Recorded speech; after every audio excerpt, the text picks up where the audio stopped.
దేవుడు తప్పిస్తాడంటే ఎవరైతే పేదలకు సహాయం చేస్తారో, ఎవరైతే లేమిలో కలిమిలో ఇబ్బందులలో నిందల్లో ఉన్న వారికి సహాయం చేస్తారో వారికే ఎవరు సహాయం చేస్తారో, ఎవరు తప్పిస్తారంటున్నారో దేవుడు. ఈ రోజు నీ శ్రమ నుండి, నీ ఆపద నుండి, నీ శోధన నుండి నిన్ను దేవుడు తప్పించాలి అంటే ఖచ్చితంగా ఈ వాక్యాన్ని బట్టి నువ్వు చేయవలసిన పని ఏంటంటే బిడ్డలారా గమనించండి. మరి ఖచ్చితంగా పేదలకు ఏం చేయమన్నాడు దేవుడు? సహాయం చేయమన్నాడు. తర్వాత ఏమన్నాడు? అలాంటి వాడిని చూడండి, ఒక బెనిఫిట్ కాదు, ముందేమో తప్పిస్తాడు, తర్వాత ఏం చెప్తాడు బిడ్డలారా? వాడిని కాపాడి చెప్పాలి, బ్రతికించు.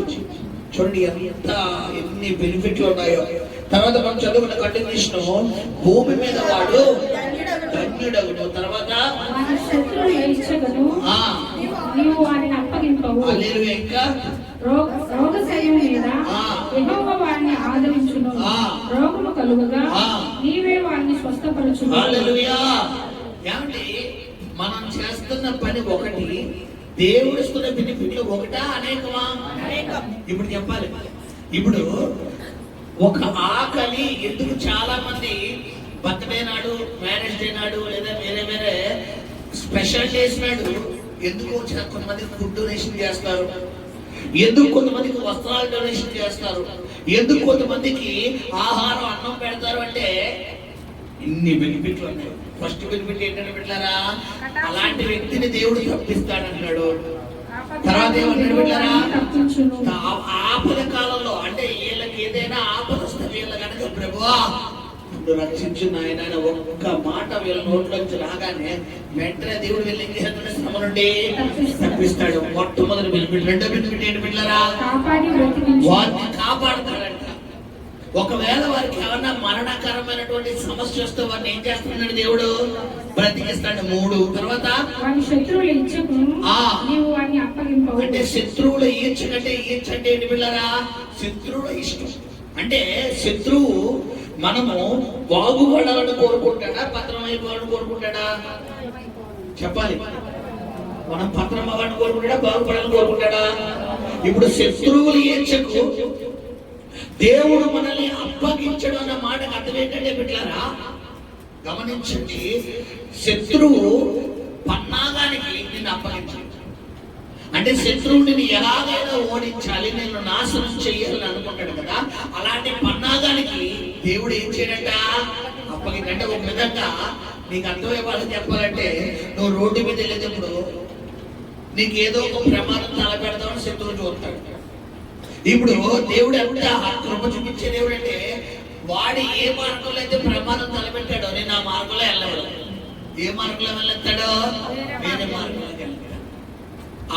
ఆ మార్గం గుండా నువ్వు వెళ్ళకుండా వేరే మార్గం గుండా నువ్వు వెళ్ళి నీ గమ్యానికి చేరిన తర్వాత నీకు తెలుస్తుంది ఎందుకు దేవుడు నన్ను ఈ మార్గం గుండా నడిపించాడు. అయ్యో బాబా, నిజంగా ఆ శ్రమలో నేను గమనించండి, ఎవరైతే పేదలకు పేదల కటాక్షం కలిగి ఉంటారో, ఆ పేదల కటాక్షం కలిగిన వారికి మొట్టమొదటిగా కలిగే బెనిఫిట్ ఏంటంటే ఆపత్కాలంలో దేవుడు వాళ్ళకి తోడే ఉంటానంటాడు, వాళ్ళని కాపాడుతానంటాడు, వాళ్ళని బ్రతికిస్తానంటాడు.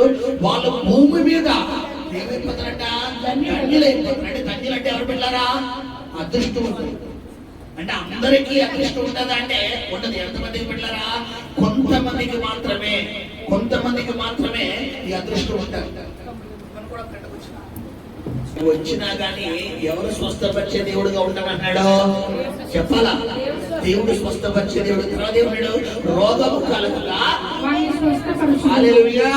అంటే గమనించండి బిడ్డలారా, ఈరోజు నీ జీవితంలో దేవుడు ఒక కార్యాన్ని జరిపించాలి, నీ జీవితంలో దేవుడు ఒక అద్భుతం చేయాలి అంటే ఖచ్చితంగా బిడ్డలారా నువ్వు చేయవలసిన మొట్టమొదటి పని ఏంటంటే పేదలకు కటాక్షించు.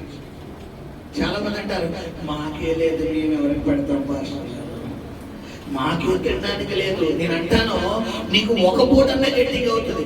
ఇక్కడ ఉన్న వాళ్ళు మేము డబ్బుల సంగతి కాదు కానీ పాస్టర్ గారు, మేము సమృద్ధిగా తిన్నా అన్న వాళ్ళు చేతులు పైకి ఎత్తండి. మా కడుపు నిండా దేవుడు అన్నం పెడతాడు అన్నవాడు. కడుపు చేతులు పైకి ఎత్తాలి. మాకు కడుపు నిండా చాలా అయితే మనకి ఏమండి మా ఒంటి నిండా మనస్ఫూర్తిగా వస్త్రాలు ధరిస్తామని చేతులు పైకెత్తండి. ఒంటి నిండా. ఇప్పుడు మనం చక్కగా ఏసీలో కూర్చున్నాం లేదా ఫ్యాన్లో కూర్చున్నాం. ఇప్పుడు బయట పరిస్థితి ఎలా ఉందో కొంతమందిది. వాళ్ళకి ఏసీలు ఉన్నాయా, ఫ్యాన్లు ఉన్నాయా? చెప్పాలి. వాళ్ళకి తిండుందా బిడ్డలారా? చెప్పాలి. ఉందా? లేదు. ఇప్పుడు దేవుడు ఏమన్నాడంటే అలాంటి వారిని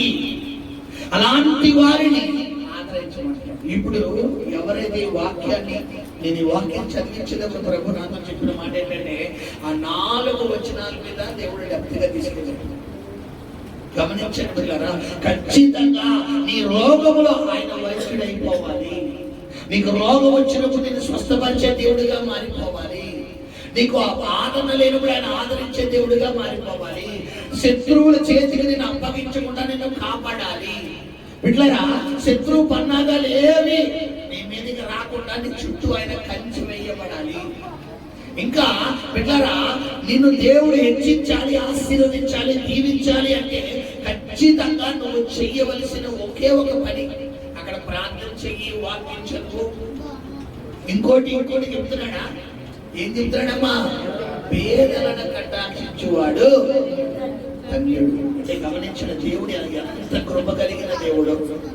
ఈరోజు నీ భక్తి జీవితంలో, నీ ప్రార్థన జీవితంలో నువ్వు కలిగి ఉండవలసిన మొట్టమొదటి పని, అందుకని బైబిల్లో పాత నిబంధనలో 10 ఆజ్ఞలను, కొత్త నిబంధనలు యేసు ప్రభువు 2 ఆజ్ఞలుగా మార్చారు. ఏంటమ్మది? నిన్ను వలే పొరుగువాని. ఎప్పుడు మనం మనకు వలె మన పొరుగువాన్ని ప్రేమిస్తామంటే క్రీస్తు ప్రేమ మనలో ఉండగలిగినప్పుడే మనం చేయగలుగుతాం. క్రీస్తు ప్రేమ మనలో లేనప్పుడు బిడ్డలారా మనం చేయగలుగుతామా అంటే చేయలేము. కాబట్టి గమనించండి, ఈరోజు ఖచ్చితంగా నీలో ఎవరి ప్రేమ ఉండాలన్నాడు దేవుడు?